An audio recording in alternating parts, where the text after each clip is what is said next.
Hi, you're with Julian on the Brown Note, and this part of the show is to counter a narrative that I'm seeing and predicted would happen in the news media in Australia. For 6 years, the Liberal Party has destroyed the Australian economy, and Scott Morrison has been front and centre in that, and he's a liar who never takes responsibility for anything he does. And I've predicted in advance that they would try and blame coronavirus for every economic failing they've had for the last 6 years. And not only that, they're going to try and use the Labor states closing down their economies, in Victoria in particular. So they're going to blame 6 years of failure on Labor and coronavirus, and they will probably get away with it as far as our limited news media goes. So I want to paint a picture of why none of that's true, what the Liberal Party did, and why Scott Morrison as an individual is the number one villain of coronavirus, which will hit Australia economically harder than any comparable nation. This is a story that goes back to the 1970s. And when America had experienced an enormous boom for decades, which was based around high wages, strong union membership, decent public services. They experienced nearly 40 years of economic boom and were the world's dominant economy. But by the 1970s, rich people really wanted to have more money than you or anyone else. So they had to sort of justify this concept and came up with the idea of economic neoliberalism. Neoliberalism has been the most damaging economic policy enacted on Western nations in history, I think. The whole concept revolves around the idea that if you give rich people more money, that will create wealth for people lower down the ladder. And it goes like this. If you give rich people more money, they will build more factories and produce more goods, and that way they will produce more jobs, and more people will buy their goods. This is economics 101 fallacy. You get people to build more factories and produce more goods and therefore employ more people when the people at the other end of the scale have more money to spend.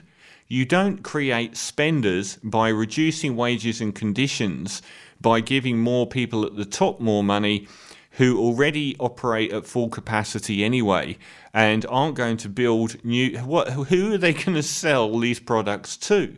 It was an economic fallacy, and it's called trickle-down economics. Give the rich more money, they'll create more with it. For 40 years, it's been proven to be a fallacy, and it has reversed the quality of life in Western nations, particularly the Murdoch countries of America, Britain, and Australia. We got ours in Australia a lot later. Famously, Britain had Margaret Thatcher and Thatcherism. America had Reagan and Reaganomics. And that's when the economies in those countries shifted irrecoverably towards benefiting the rich, and the notion that we'd all be millionaires one day because we gave millionaires more money. Who knew that wouldn't work?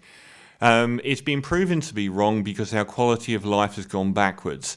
We got ours with John Howard in this country because we had Labour, who unfortunately and shamefully went neoliberal towards the end of the 80s when it was the dominant paradigm. Privatise everything, give more money to property developers and so on. But we didn't get it as bad. But we did get it as bad with John Howard. And the paradigm, I would say, is the economy hasn't worked because a working class person in 1980s Australia, their birthright was a 3-bedroom home that they would own outright and have a family and a partner that stayed at home. Now, none of that's possible. A working class person will never own even a 2-bedroom flat in Sydney. The paradigm dream now is that a couple of middle class people earning 90k a year can afford a 2-bedroom flat. And that proves the economy hasn't worked for everyone, and it hasn't worked for 90% of the people in this country. John Howard was the harbinger of doom. Right-wing media will try and paint his tenure as some glorious,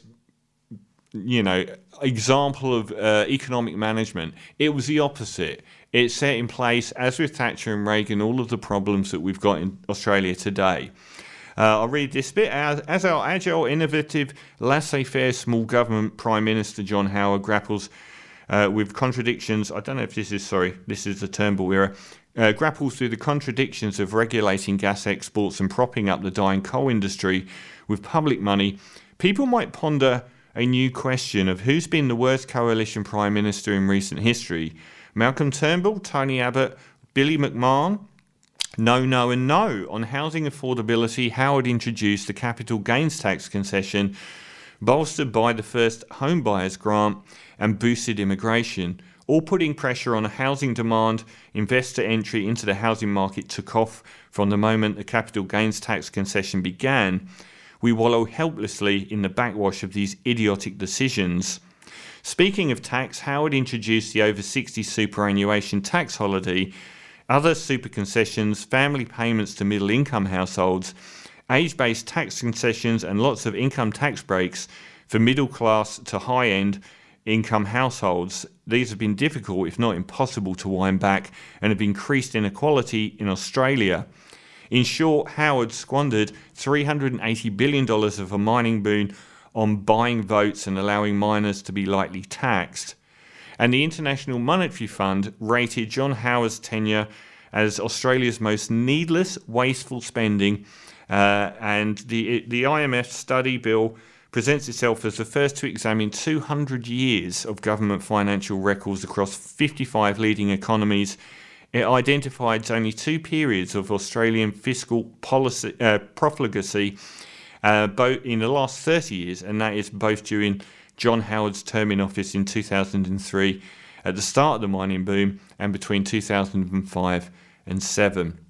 And the one thing that he did that was so damaging is he introduced a lot of money to people at the top end of the scale who then had a lot of money to spend on housing, which was protected by new tax breaks. So investors took over the property market, sending house prices soaring, which rent and mortgages are our biggest discretionary expenditure. Well, it's not a discretionary expenditure, it's our biggest expenditure out of our income, which meant that rent and mortgages went through the roof and has rendered owning a home or paying rent virtually unaffordable for an increasingly large number of Australians, and owning a home out of reach in our lifetimes for generations. The current generations, anyone that doesn't own a home now, the majority of us will never own a home because of these economic policies, and because those tax concessions were on people whose own income has grown so much.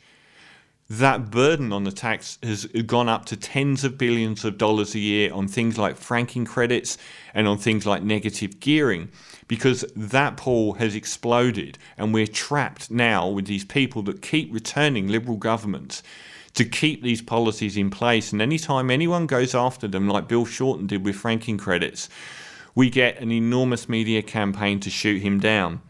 We're carrying this burden of tens of billions of dollars a year in tax breaks from John Howard, and it works as a double-edged sword because it also has massively increased the costs of a house or rent, of a mortgage or rent on the rest of us.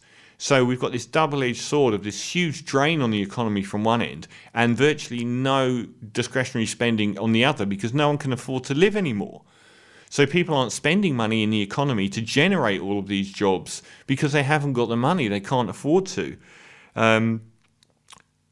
Labour came in I think 2007, 2008. Now, they outperformed John Howard's government economically, and no one will tell you that. John Howard's government, with $380 billion of a mining boom, only outperformed the global average, the OECD average, by 0.2% of growth per year. When Labour were in power after the global financial crisis, we outperformed the global average by a full 2%, and that was wearing the global financial crisis. Wage growth now. This is what's happened since Labour were in power. These are the Liberal years.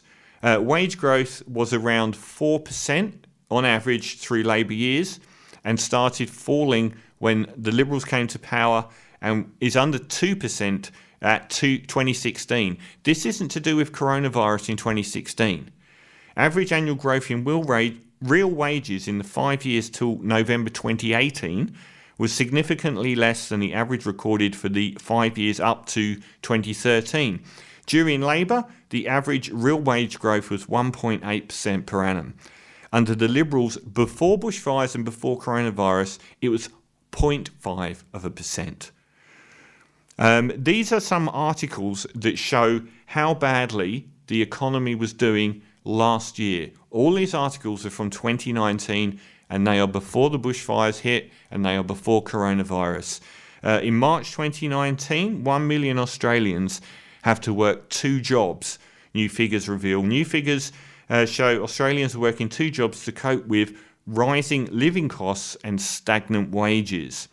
In March 2018, a new report from the Australian Institute analysed Bureau of Statistics data and found that fewer of 50% of employed Australians are now working full-time. That, in March 2018, was the first time that more than half of the Australian workforce wasn't working full-time.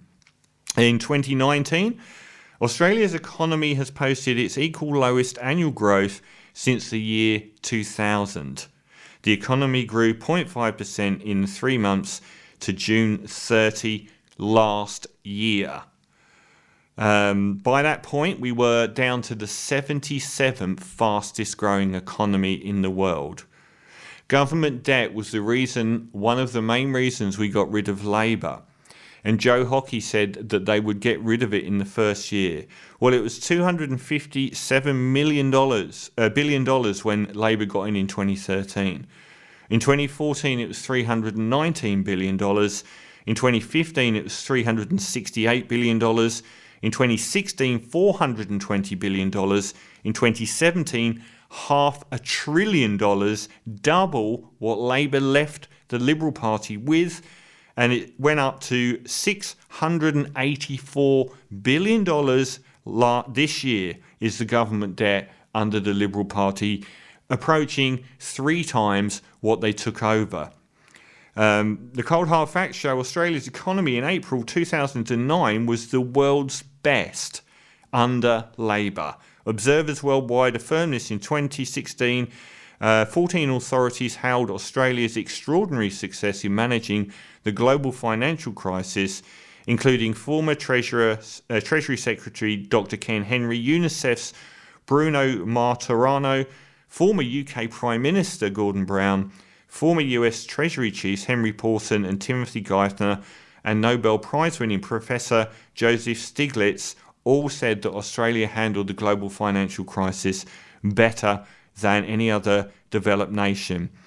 When Labour took over in 2007, even after a $380 billion mining boom, we were only ranked the 9th best performing economy in the world. We went up after 12 months of Labour to 3rd. In 2009, we were 4th. In 2011, we were 1st. 2012, we were the first best performing economy in the developed world. In 2013, we were the first ranked economy in the world, and that carried through. And after 1 year of the Liberal Party taking over, we dropped to 3rd. By 2015, after 2 years of the Liberal Party, we were 9th. By 2016, we were the 13th best performing economy in the world. By 2017, we were the 18th best performing economy in the world. And by 2019, we were the 28th best performing economy in the world. Now, the Liberal Party lie to us all about how well they do at the economy, but by every metric, their economy has tanked for 6 years straight. Before any of this happened, we all know life has got more expensive. And these same people vote for the Liberals because of the economy. We know that our rents and our mortgages are vastly more expensive than they were. If you can even get a mortgage, more likely you're stuck with rent. And you know that that's gone up and up and up and up until this year, ironically. And we know that life is more expensive, that wages haven't caught up. This is from March 2019. As we near the federal budget in 2019, today's GDP figures show the economy is spluttering along, said Richard Holden from the University of New South Wales Business School. GDP growth of 0.2% is very poor. The ability of Australia's economy to avoid recession for 27 years is great, but today's ABS figures show we've entered an effective recession in Australia, with GDP per capita shrinking in 2 quarters successively in 2018. 2 quarters of recession in 2018, 2 quarters of negative growth. That's a recession on a per capita basis in 2018. From December last year, and when the bushfires kicked off, the rest of the GDP's equation points to a very weak economy. Official ABS data shows Australian businesses are not in great shape. The seasonally adjusted estimate for the total new capital expenditure fell by 0.2%. This follows a fall of 0.6% in the June quarter. Business investment is really weak, EY Chief Economist Joe Masters said. It's been disappointing for some time now. Interest rates are very low, but we're not seeing Australian businesses invest in anything. I think that's a great concern for growth, not just for today, but for the transition our economy has to make for the future, all before this year. Nervous consumers with high debts and low wage rises. That transition is partly dependent on the consumer spending more at shops around the country. Despite record low interest rates and tax relief, highly indebted households are anxious about their finances. Debt is killing the economy. Add job insecurity to that, and there's a big reluctance for our consumers to part with their money. The National Australia Bank's chief economist Alan Alster said it worries him. You need to get more income into the consumer. At present, what you've got is a consumer that's scared and only spending on things they have to. You've got a slowdown in the construction industry, and businesses are basically not investing, and I don't think that's going to change. And from August 2019, ahead of GDP figures to be released next week, the news on the economy continues to be weak. This is not good news, given the OECD released a report into household disposable income which confirms Australian living standards have flatlined for 5 years. This is, in 2019, the 5 years of the Liberal Party. It shows all the good work done during the Labour years of the global financial crisis has been completely wasted.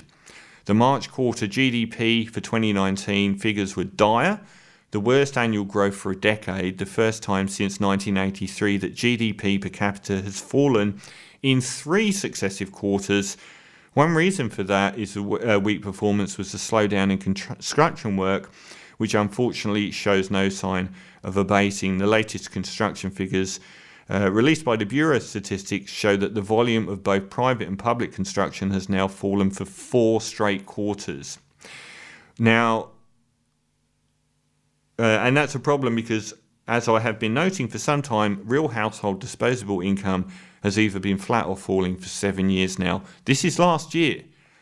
These are the reasons why our economy was doing so badly. Australia in 2019 and 2020, recession likely, rates heading to 0. The percentage of people employed in construction is close to bubble-like levels. This is February 2019. The household debt to GDP is one of the highest in the world, nearly top, next to Denmark, I think. And mortgage debt has grown almost twice the pace of GDP in the last 10 years. We have got a housing bubble to compound even the weak economy here, because we've got unsustainably high house prices reliant on growth. We've got something like $40 billion in interest-only mortgages that go into capital repayments, I think, between 2020 and 2024. Not much growth. If you've got an interest-only mortgage, you've put down no capital, and you are reliant on that growing in order to, otherwise you're paying off something that's, you're paying $1 million off on a flat that's worth $800,000, and people back out. We were told that we were protected in this country from something like the global financial crisis or the subprime mortgage happening here, because Australian banks had much tighter lending requirements. We just had the Royal Commission into Banking showing that those lending practices are nowhere near as tight as people said they were. We've got a lot of people that rode the property bandwagon, buying off of spec on property, buying an apartment that wasn't going to be finished for 2 years, and now agreed a contract at the market's height. Now, that contract is worth nothing now, because one of the only ways they can get out, a consumer can get out of that contract, is if they can't arrange finance. We've got banks massively tightening their lending practices, who aren't going to give you $1 million when the market valuation of your flat is now $800,000, and the consumer won't want that mortgage either. So they are all going to bail on all of these houses that have been sold on contract, on spec. And there's a lot of unfinished. If you live in Sydney, you see all of the construction going on. Those aren't going to be worth what they were 5 years ago when they were designed and planned and all the planning permission went through. What do you think they're going to be worth when they're finished this time next year? All of this is disgusting. It's being promoted as coronavirus and what the Liberals are doing in Victoria and Queensland.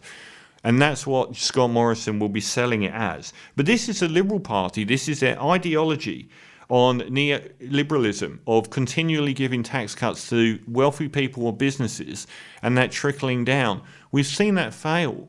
We've seen the whole way of life in Australia fail and get worse and get more expensive, and the dream of owning your own home dissipate and eventually become completely unrealistic.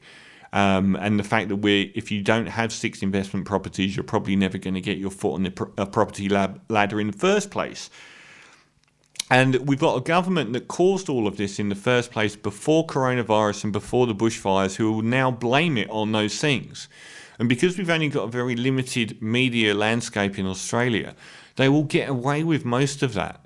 They're already trying to sell this as coronavirus recession and a Labour recession, despite the fact that we were in a per capita recession last year before any of this happened. And Scott Morrison is the villain of the piece. He was Prime Minister, and before that he was Treasurer. And he is a neoliberal ideologue that will always tell you that tax cuts for the wealthy are the best way out of any economic hardship. Yet it has led to our economy declining for 6 years already. And they will tell you that the best way out of this is to do exactly the same.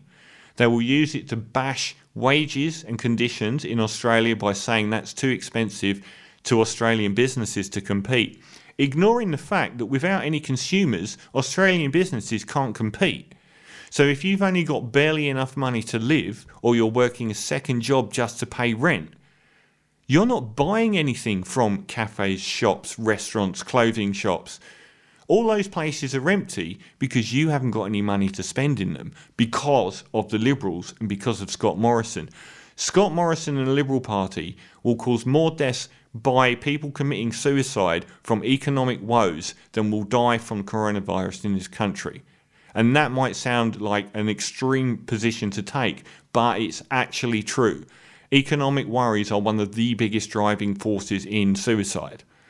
And we have got a younger generation now that have absolutely no hope economically. They can't afford to live outside of their parents' homes. They're used for dead-end, cheap-ass jobs, and they will never, ever have any opportunity as far as they see it. And this is putting an incredible pressure on the quality of life in this country, and they already did it by this time last year. So don't let Scott Morrison and the Liberal Party barter their way out of their own mess. And even worse, they're the people that have to get us out of it. And all they will recommend is crushing wages and conditions and more tax breaks for the wealthy and corporations. And that's exactly what got us into this. It wasn't coronavirus. It wasn't bushfires. If we had a better economy going into coronavirus, like, say, New Zealand, we wouldn't be suffering as much over the next year as we're gonna. But because we had such a bad economy and such a weak, indebted economy, so reliant on burgeoning house prices, we will suffer worse than virtually any other OECD nation. In Britain, they're saying they're going to have the worst recession in 300 years because they had exactly the same economics we had for even longer. And we are both going to suffer horribly because our economies were so weak after so many years of right-wing economic neoliberalism. And that's the fault of Scott Morrison and the Liberal Party. If they hadn't have destroyed our economy going into coronavirus, leaving us like the sick elderly patient with pre-existing conditions, we wouldn't hurt so much coming out of it. But we're going to hurt because we were already sick. And that's Scott Morrison's fault, and he is the villain of coronavirus. And so the Liberal Party. Don't let him get away with it.